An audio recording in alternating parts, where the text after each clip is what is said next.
Hello বন্ধুরা, তোমরা সবাই কেমন আছো? আশা করি সবাই সুস্থ আছো। তো আজকে আমি আবার চলে এসেছি একটা নতুন ভিডিও নিয়ে। ঘূর্ণিঝড় রেমালের কথা তো সবাই জানো। এই দেখো, সেদিনকে বৃষ্টি মোটামুটি শুরু হয়ে গিয়েছিল সন্ধ্যেবেলা থেকেই। তো বাবা বলল, একটু রাতে মাংস করবি? তো আমি বললাম হ্যাঁ, করে দেবো। তো তার জন্যই বাজারে গেছিলাম, আর তখন ঝিরিঝিরি বৃষ্টি শুরু হয়ে গেছিলো। আমাদের বাজারে যাওয়ার পথে গঙ্গা পড়ে পাশে, আর সেদিনকে এত হাওয়া দিচ্ছিল গঙ্গার পাশে দাঁড়িয়ে, ভালোও লাগছিল আবার ভয়ও লাগছিল। এই যে এটা হলো মাংসের দোকান। আমরা এখান থেকে মাংস নিয়ে আবার বেরিয়ে পড়লাম বাড়ির দিকে।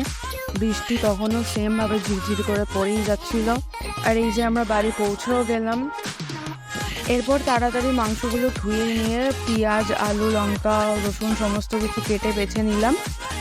তারপর কড়াইতে তেল দিয়ে প্রথমে আলুগুলোকে ভেজে নিলাম। এরপর দুটো এলাচ দিয়ে দিলাম। তারপর পেঁয়াজ আর টমেটো ভেজে নিলাম। একটু নাড়াচাড়া করে নেওয়ার পর আগে থেকে পেস্ট করে রেখেছিলাম আদা, রসুন, পেঁয়াজ আর একটা লঙ্কা।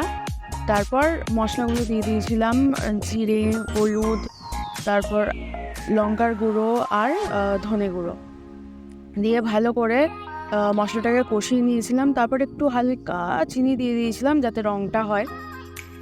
তারপর কষিয়ে যাওয়ার পর মাংসগুলো এক এক করে দিয়ে দিলাম। একটু নাড়াচাড়া করার পর কিছুক্ষণ বাদে আলুগুলো দিয়ে দিলাম। ভালো করে নেড়ে চেড়ে মশলাগুলো মিশিয়ে মাংসগুলো কষানোর জন্য ঢাকা দিয়ে দিলাম। 15 থেকে 20 মিনিট এভাবেই ডেকে ডেকে রান্না করলে মাংস খুব সুন্দর সেদ্ধও হয়ে যাবে। আমি মাঝে একটু ক্যাপসিকাম দিয়ে দিয়েছিলাম, আর রান্নাটা নামানোর আগে একটু কাসুরি মেথি দিয়ে দিয়েছিলাম যাতে সুন্দর গন্ধ হয়। আমার রান্না ফাইনালি রেডি। আজকের ব্লগটা এই পর্যন্ত, দেখা হচ্ছে নেক্সট ব্লগে। ভিডিওটা ভালো লেগে থাকলে লাইক, কমেন্ট, শেয়ার করতে ভুলবে না। টাটা।